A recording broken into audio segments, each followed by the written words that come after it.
Mahiwaga talaga ang chess. Yan ang sabi nila. At yan din ang napapansin ko. Sa sobrang hiwaga ng chess, maraming pangyayaring hindi mo ma-explain ang nangyayari sa tournament. Yung mga tipong sobrang galing na player biglang magbablunder na parang beginner. Yung mga completely winning na ipapatalo pa sa hindi maipaliwanag na dahilan. Aba, matutunghayan nyo po yun sa larong mapapanood nyo ngayon. Panoorin yung live. Ang opening ngayon eh. Op, ipor ang tinira. Oh, grabe. Teka lang ha. Italian mo. Yun, Italian. Yung nakaraang laban nila, natalo po si Wesley. Pero looking good naman yung position ni Wesley. So doon, nagkamali lang. I'm pretty sure ni-review na nila yan pareho. Ayan oh, parang ganyan yung nangyari na nakaraan.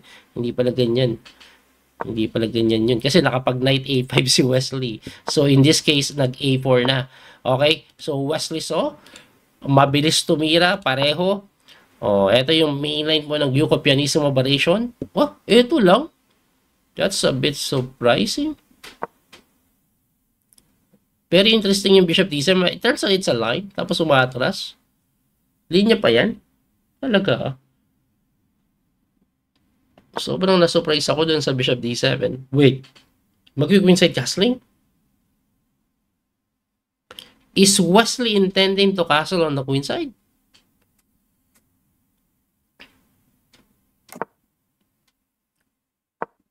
G4, yes, very aggressive, umatake, umatras, Bishop A7, mabilis si Wesley. It's a line. Nangyari na before, Bishop B5 ang tinira. Bishop B5 na nga, and then Knight H5 was played. Knight H5. Mabilis din tumira si Ali Reza, mukhang pareho silang alam nila. No? Parehong alam nila. Mabilis tumira pareho.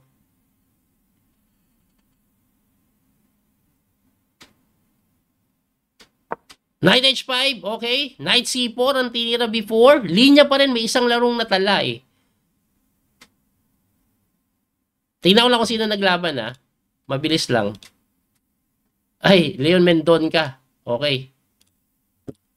Yung 2600 na Indian player din. Knight H5. Grabe ah. So, pag Knight H5, Knight C4, kung gagawin nyo ni Ali Reza, yes, that's a line. Pero pag hindi siya nag-Knight C4, iba tinira niya, then that's completely novelty na, no? Pero D4, yes, that's novelty na. So, anong gagawin? Yan, kinaka-capture nga po. Binibigay po yung pawn, huwag kayong magtaka dyan. Pero tingin ko pagka-capture, kakainin to. So, tingnan natin. Knight takes G3 daw muna. Kasi may tema po, kakainin na ganun yan eh. Ganun. Hindi ako sure ha.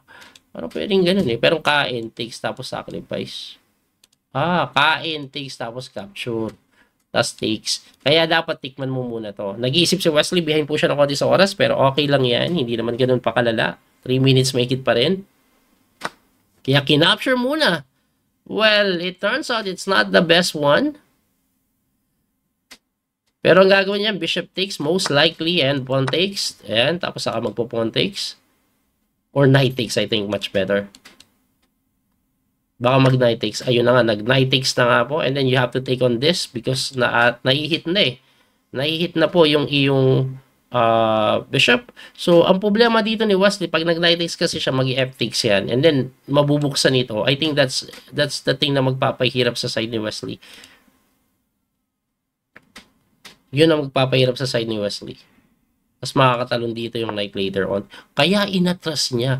Pero yung atras is not a good thing daw according sa engine. It's not losing pero very interesting.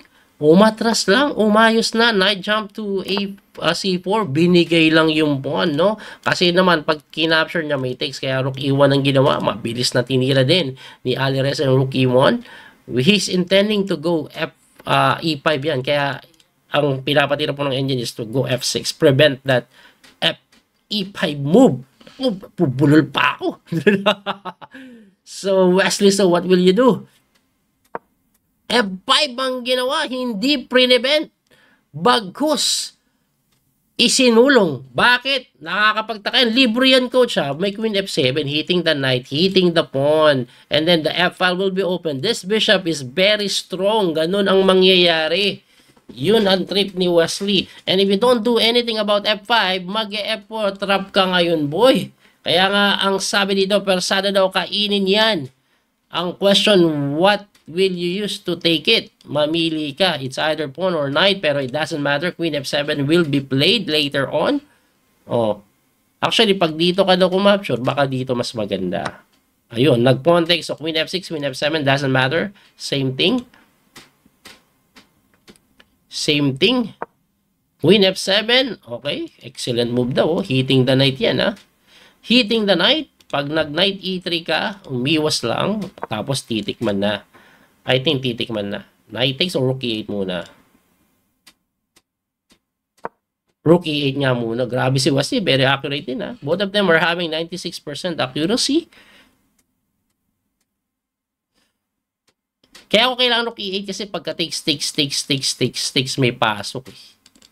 Kaya rook e8 muna. And then, kasi this is cannot be defended anymore. Kasi ang dami nakatutok na dyan sa 2, 3, 4. Oh. Eh, 2 lang defender. Kahit dagdagan mo isa, 4 pa rin ang attacker. So, it doesn't work. Anyway, anong gagawin ni Alireza dito? Mabilis si Alireza, no? Pero lamang na si Wesley sa oras as of the moment. Alright, so knight takes f5 na ba?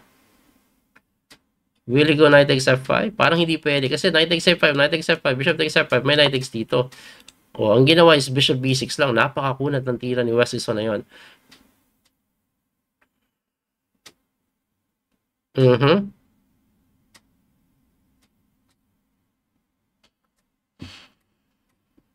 Dikit yung oras. Dikit yung oras, ha. Sana manalo si Wes. By the way, a little bit update sa other matchup. Fabiano Caruana is better than Gukash as of the moment. Magnus is equal against Pragnananda. And Duda equal din kay Ivan Sarik. So, pero wala muna tayong pakialam sa resulta nila. Dito tayo may pakialam kay Wesley. Kailangan manalo si Wes para hindi tayo mag-end stream. Grabe naman mata mo, coach. Oops, nag-A3 lang. Nag-A3. Para sa yung A3, binuksan lang yun. Siguro naalangan siya sa knight jump dito, no? Pero ang tanong ko, kakainin na ba to? Di pa rin, no? Kasi may text talaga dito, eh. I think so. Hindi pa rin pwedeng kainin. Eh, anong gagawin niya? Paano mabawi niya yan? Tulakan to. Kaso mababarahan kasi ito, eh. Magmumukampon na malaki. Eh, kung kainin niya na lang. Queen takes, knight takes, capture, opposite bishop, baka matabla. Hindi, kinulak ni Wes eh. Eh, yun nga lang, may problema ako dyan. Mababarahan nga eh. Mababarahan eh. Magiging pawn na malaki yung kanyang bishop. Palitan mo na ng pawn yan kasi yan lang ang gamit niyan. Wow, ha? Anyway, where will the knight go? Yan ang tanong. Saan siya pupunta? Saan siya pupunta? Kasi pagpunta dito, capture, takes. Mamaya maitutulak naman eh. Hindi naman nabarahan ng completely yung bishop eh. Tama ba? Sana tama ako. Oh, bishop c6 lang. Grabe ah. Talagang mini-maintain lang ni Wesley. Sige, lamang ka ng pawn. I don't care. Ayun, binarahan na nga ng tuluyan. Pero it's fine according sa engine. Kasi pag knight takes f5, takes 6, palit-palit lang. Yes, malaking pawn ito. Pero it doesn't matter. No, it doesn't matter kasi may pressure na binibigay doon. Lakas ng bishop eh. Lakas ng bishop. I think that's the reason why. Pero tingnan natin. Kung ano ang gagawin. Tingnan natin. Ako, kinakabahan ako eh. Kasi pag natalo si Wes eh, ayun oh, grabe oh, malaking bishop. Paano kaya ito gagamitin? Ganda nang naisip ni Alireza eh. Though it turns out it's just equal. Pero what to do? Yun ang tanong eh. What to do when I come for you?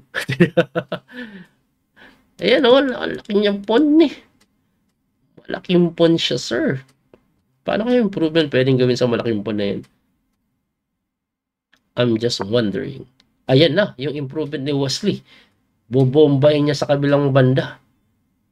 Teka, wala pang sacrifice. Pang! Uy, mali daw yan ah. Binuksan niya masyado, sir ah. Ayun, no, naitulak lang. Abay, mahirap na bigla. Mamumblema si Wesley because of this. Ah, eto trip niya. Ah, maganda yan. Pag nagawa niya. Kaso hindi, tumakbo na eh. Eh, hindi ka na makaganon kasi may check dito eh. Kasi kung maganda yun, mapwesa kain, makakalabas na to. Just player din talaga to si, ano eh, Alireza eh. Hirap ng posisyon ni West, promise. Dahil yung bishop niya is naging bad eh. Tinuluyan pa rin. Parang. Pero nagulat ako, tinuluyan pa rin yun ha. Wala. Walang magawa yung bishop po. Naging malaking pawn. Tama nga yung pagkakasabi ko kanina.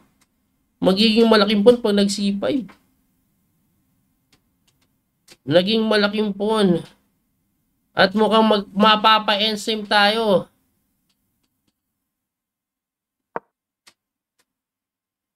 Oh.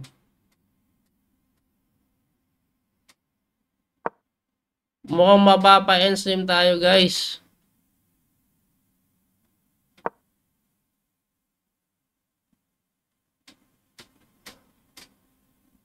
Mukhang mapapa-enstream na tayo.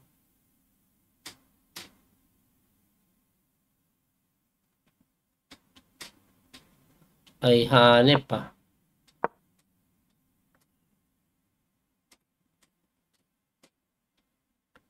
Binubuhay niya yung bishop. Binubuhay niya yung bishop. Binubuhay ni Wesley. Teka lang ha, panic time eh. Binubuhay ni Wesley yung bishop niya.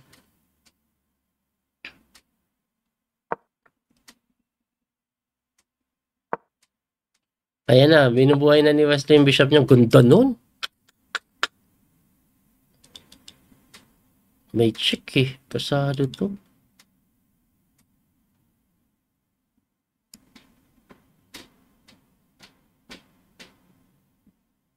Ang ganda nun. Kasi may kain dito eh.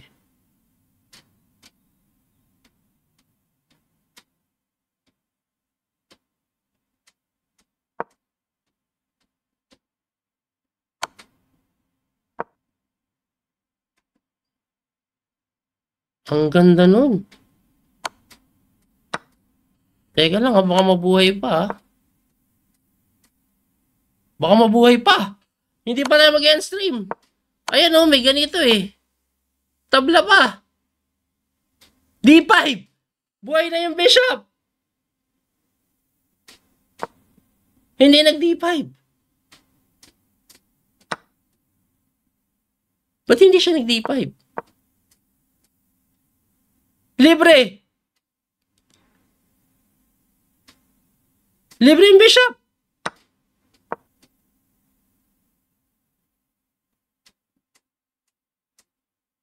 May kain dito.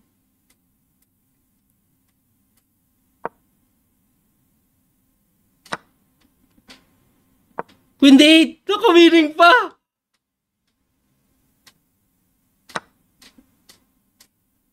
Winning pa. One piece up. Ano bang iniisip mo, Wes? Eh, paano naman kainin? Ha? Ba't dito may tira? Ano nangyari? Ano nangyari? Hoy! Hoy! Pakita mo! Ipakita mo! Ipakita mo mangyari kasi kakainin yan, gaganito yan eh. Ano nangyari? Winning pa! Ano nangyari? Ay, ano nangyari? Ay, winning na si Miss. Winning pa guys. Winning pa nga. Winning pa. Winning pa. Tulak mo. Winning pa. Winning pa. Winning pa. Winning pa. Winning pa.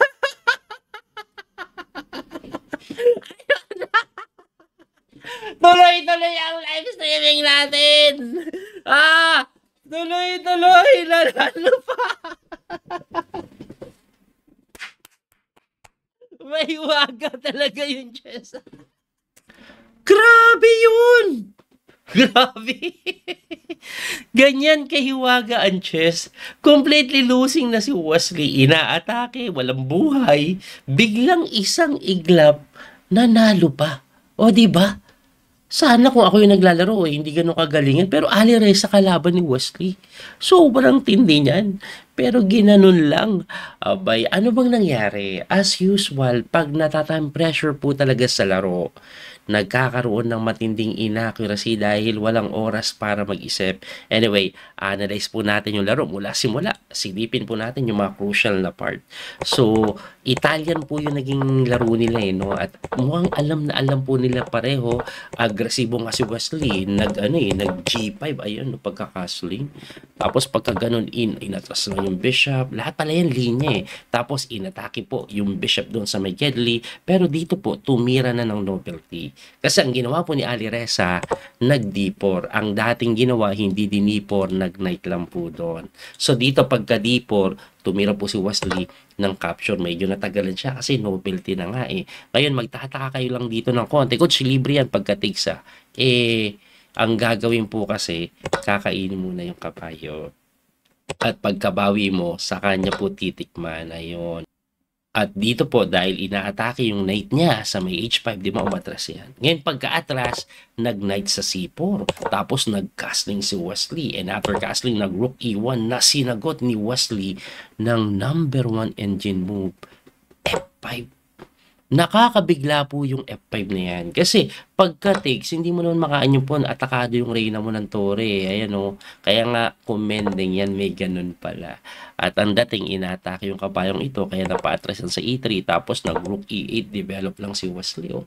So far daw, close to equal. May konting kalamangan yung puti, pero equal pa rin yan halos. Ang ginawa, nag-queen D2, and then bishop B6 si Wesley, na sinagot ng H3, and then nag-C5. Ayan, questionable sa akin yung C5.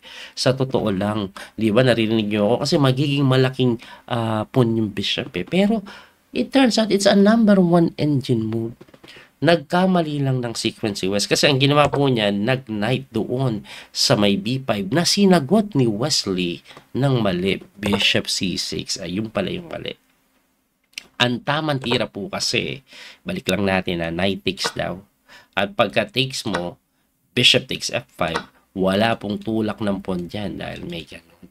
Yan daw ang tamang tira. Sa ginawa kasi ni Wesley na bishop C6, nakapag-C4 at ayun na nga po, nanganib yung bishop at tuloy-tuloy natin na pagka-takes ng pawn, kinapture, takes, and then nag-knight lang doon. Ayan, hindi mo na maitulak, babara na yung kabayo ng tuluyan.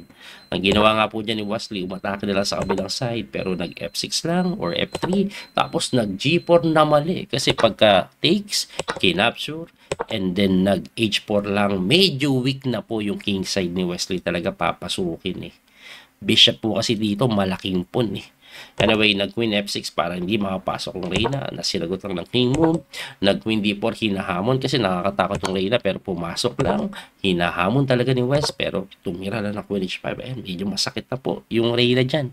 Talagang parang one piece down si Wesley dahil yung bishop niya bad pero hindi sumuko, umatras. Bakit po umatras dito lilipat? Baka sakali may tulak, maganon, makalusot yung bishop pero nag-knight lang doon, nag-bishop sa B8, and as you can see, namumuti na yung bar. Pagdating naman sa oras, lamang lang po ng ilang segundo si Wesley. Para silang less than a minute. Anyway, tumira po ng rook to F1 na sinagot ng bishop D7. Dinadahan-dahan talaga ni Wesley. Gusto niya may tulak yan. Anyway, nag-capture, take, and then nag-rook E1, open file. Magro-rook po dito yan. Kaya tinirahan ng Tori doon Kaso, pumasok naman doon. Bakit kaya? Hindi ko din sure Ang tingin ko lang, inatake ba to? Pero wala naman, hindi naman makapture pa dahil depensado ng bishop. Hindi ako sure dyan or baka wala lang maitira kasi 12 seconds na lang. Anyway, Wesley nag C6 na. At pagka C6, nag knight B6. Excellent move. Lamang pa rin si Ali Reza. Inaatake yung bishop. So nag bishop po sa F5. Chumek, humarang. At dito, dahil 12 seconds na lang si Ali Reza, hindi niya po nakita yung napakatinding winning move. Ang winning move pala dito ni Ali Reza, ayan, namumuti na talaga. Queen takes F5. Na hindi mo talaga maiisip eh. Kasi po, libre yung tore. Noon pala, pagka knight D7, wala na yan magawa dahil knight F6 is undependable. Ganun pala mangyayari, mangingisay. Mangingisay talaga. So, siguro ang pinakasimple, ano ba? Dito na lang. Eh, yun na nga, check eh. Tapos dito, check eh. Grabe, no? Pag naman kasi tumakbo ka dito, may mga discovery. Let's say, knight D5. O, harang ka kung sakali mati eh. Grabe. Yun ang mangyayari. Pero buti na lang hindi nakita yun kasi time pressure. Kinapture niya, takes, chumek, tumakbo, at bumabalik-balik si West. Draw is good kasi losing, pero nagpilit, inatake yung pawn, na tinirahan ng bishop C7, mali ang pinapatira ng engine, buhayin mo na daw yung bishop, immediately play D5. At pagka D5, let's say, kinapture mo lang, kainin mo lang. Eh, coach, may capture ah. Hindi pwede kasi may bishop G3, capture, and then queen B8, ayun sa pool. Diba? Takbo, may kain doon, may kain dito. Malaki daw chance sa matabla. Ibalik po natin doon. Ang ginawa kasi ni Wesley, bishop sa C7, pero very tricky yan. Yung knight kasi kulong. Pero okay lang pala sa puti kasi may capture. Ngayon, ang ginawa ni Wesley sa dito, queen B8. Ala, saan ka pupunta? Aba, okay lang pala yan kasi may tiradang na miss si Alireza. Namula yan eh, nag-queen C3. Ang best move dito. Ayan. Kasi pagka tinakes mo yan, may check dito.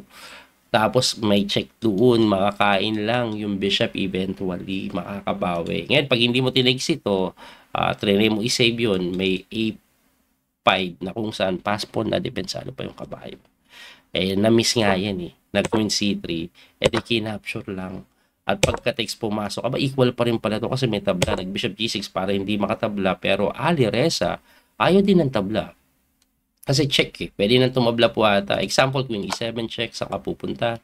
Let's say dito.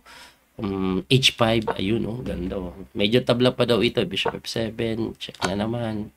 O, takbo ka dito. Check na naman. Tatatarin ka lang ng check. Ayan. Pero dito, talo pa pagka H6. Wala. Talo pa pala. Kasi may capture dito. So, pasado ka. Bumalik-balik. Ayan. So, pag dito, punta ka dito. Ayun. At matatabla. Anyway, hindi ginawa ni Alireza yun. Nag-bishop takes D6 na kala mo napakagandang tira eh. Pero ang matindi dyan, mapepwersa palit pagka queen B8. Ayun no. Hindi po kasi maitira ito. Pag ginawa mo kasi, may bishop to C7. Mamamati po. Mamamati. Saan ka pupunta? Check eh. Takbo ka dito, queen D1. Angat ka. Kahit ata do G3 lang eh. Tapos pagpunta mo dito, check, queen D3. Ayan. Hindi makaganon. Kaya napilitan, takes yan, takes. Tapos biglang naghang. Naghang eh, di ba? Naghang yun bago kainin yung queen eh. Anyway, kinapture pala po yung pawn and then, inatake yung pawn. Hindi madipensahan. Tinulak na ng isa. Chumek muna para hindi makalabas. Ang ganda nito. Para hindi makalabas yung king dito at mapabagsak yung pawn o pasadong bantayan. So, gumanon and then tinakes yung pawn at ito po ay winning na. Ayun na nga po, dadahan-dahanin na lang yan. O, diba? Uubusin talaga yan. Uubusin. Dahan-dahan. At dito po sa parte na ito, nag-resign na po si Alireza. Kaya po siya nag-resign kasi yung king hindi na nga makatulong. Siguro pabalik-balik ka na lang doon and then dadahan-dahanin na bishop B7, hindi na talaga makalabas. So, and then, dito na lang yan. And then, ganon. Yung pawn po kasi, tuwing itutulak, kayang bantayan yan or habulin. Kaya po yung bantayan ng bishop na ganon lang simple. Tapos, babalik. May pass pawn po kasi magpo-promote na mapipilitan i-sacrifice. So, which is very easy to win na. At dahil doon, panalo si Wesley. And once again, since tapos na po yung torneo, ipakita ulit natin yung napakasaya nating naging standing ni Wesley after bad start sa Rapid, nag-second place pa. Champion pa rin Magnus, of course. Si Gokeshes 19.5. Tapos Alireza and Duda ay nakabuntot. Yan po ang naging final standing ng torneo. Abangan nyo po yung mga susunod na laban nila. Mulito po yung coach, PD Master Daniel Gauso. Sarap lang balikan eh. Kaya ginawa ko ulit ang video eh. Anyway, God bless mga kabiyahe. Don't forget to like and share, follow and subscribe. Bye-bye. Thank you. That little mouse, 'cause I'm an albatross.